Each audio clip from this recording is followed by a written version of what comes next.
ಬೇಲೂರು ತಾಲೂಕಿನ ಅರೆಹಳ್ಳಿ ಹೋಬಳಿಯ ತೊಳಲು ಗ್ರಾಮದ ಮಧುಕರ್ ಎಂಬುವವರ ತೋಟಕ್ಕೆ 15ಕ್ಕೂ ಹೆಚ್ಚು ಕಾಡಾನೆಗಳ ಹಿಂಡು ನುಗ್ಗಿ ದಾಳಿ ಮಾಡಿಬಿಟ್ಟಿದ್ದಾವೆ. ಕಾಫಿ, ಅಡಿಕೆ, ಯಂತ್ರೋಪಕರಣ ಎಲ್ಲವನ್ನು ಕೂಡ ನಾಶ ಮಾಡಾಕಿದ್ದಾವೆ. ಮಲೆನಾಡು ಭಾಗದಲ್ಲಿ ಕಾಡಾನೆಗಳ ಹಾವಳಿ ನಿರಂತರವಾಗಿ ಮುಂದುವರಿತಾ ಇದ್ದು, ಬೆಳೆಗಾರರು ಕಷ್ಟಪಟ್ಟು ಬೆಳೆದ ಕಾಫಿ, ಅಡಿಕೆ, ಬಾಳೆ ಗಿಡಗಳನ್ನ ತುಳಿದು ಹಾಳು ಮಾಡ್ತಿರ್ತಕ್ಕಂಥದ್ದು ಸದ್ಯ ಸಹಜ ಸುದ್ದಿ ಆಗೋಗ್ಬಿಟ್ಟಿದೆ ನಮಗದು. ಆನೆ ಒಂದು ದಾಳಿ ಮಾಡಿದ್ಯಂತೆ. ಹೌದಾ, ಈ ತರ ಆಗೋಗ್ಬಿಟ್ಟಿದೆ. ಎಸ್, ಕಾಫಿ ತೋಟಕ್ಕೆ ನೀರು ಹಾಯಿಸಲು ಜೋಡಿಸಿದಂತ ಪೈಪು, ಪಂಪ್ ಸೆಟ್ಗಳು ಮತ್ತೆ ಅದೆಂಥದ್ದು ಜೆಟ್ ಇವೆಲ್ಲವನ್ನು ಕೂಡ ನಾಶ ಮಾಡಿದ್ಯಂತೆ. ನಿರಂತರವಾಗಿ ಈ ತರದ ಕಾಡಾನೆ ದಾಳಿಗಳು ನಡೀತಾನೆ ಇದ್ದಾವೆ. ಇದಕ್ಕೊಂದು ಶಾಶ್ವತ ಪರಿಹಾರ ಸಿಗ್ತಾ ಇಲ್ಲ. ಅರೆಹಳ್ಳಿ, ಬಿಕ್ಕೋಡು ಭಾಗದಲ್ಲಿ ಕಾಣಿಸ್ಕೊಳ್ತಾ ಇದ್ದ ಕಾಡಾನೆಗಳು ಈಗ ಚೀಕನಹಳ್ಳಿ, ತೊಳಲು ಭಾಗಕ್ಕೆ ಲಗ್ಗೆ ಹಾಕಿವೆ.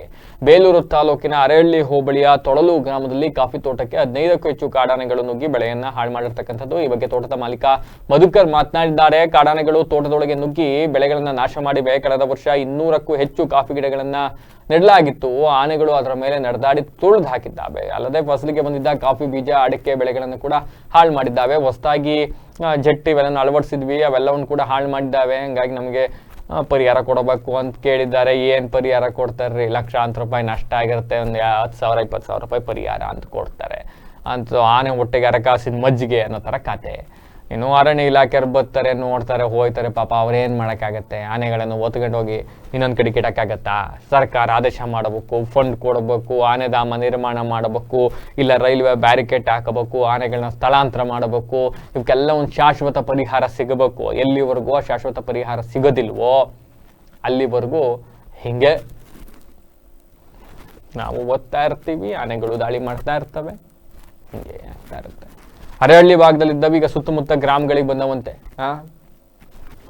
ಹಿಂಗೆ ಏರಿಯಾಗೆ ಬಂದ್ರೆ ನೀರಿಗೆ ಬರಲ್ವಾ ಅಂತಾರಲ್ಲ, ಹಂಗೆ ಅರೆಹಳ್ಳಿಗೆ ಬಂದ್ಮೇಲೆ ಪಕ್ಕದ ಊರಿಗೆ ಬರೋಕೆ ಎಷ್ಟೊತ್ತು, ಅಲ್ಲಿಂದ ಇನ್ನೊಂದು ಪಕ್ಕದ ಊರಿಗೆ ಬರೋಕೆ ಎಷ್ಟೊತ್ತು, ಅಲ್ಲಿಂದ ನಾಳೆ ಬೇಲೂರು ಜನಕೇಶ್ವರ ದೇವಸ್ಥಾನ ಮುಂದೆ ಸಾಲಾಗಿ ನಿಂತ್ಕೊಂಡು ಹೇಳಕ್ಕಾಗತ್ತಿಲ್ಲ. ಒಂದು 200-250 ಸ್ಪಾಟ್ ಜೆಟ್ಗಳು ಮಾಡಿದ್ವಿ. ಅದರಲ್ಲಿ ಅದಿನ್ನೂ ಉಪಯೋಗಿಸೇ ಇಲ್ಲ. ಆಗಲೇ ಬಂದು ಒಂದು 20-30 ಸ್ಪಾಟ್ ಜೆಟ್ಗಳನ್ನ ಡ್ಯಾಮೇಜ್ ಮಾಡಿ ಇಟ್ಟಿದ್ದಾರೆ. ಈ ಥರ ತುಂಬ ಕಡೆ ಇದೆ.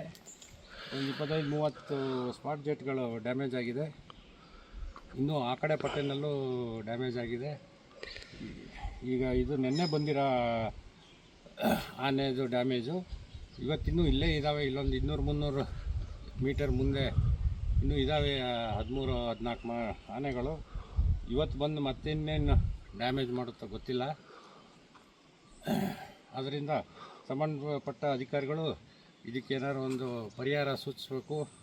ಸರ್ಕಾರದಿಂದ ಪರಿಹಾರ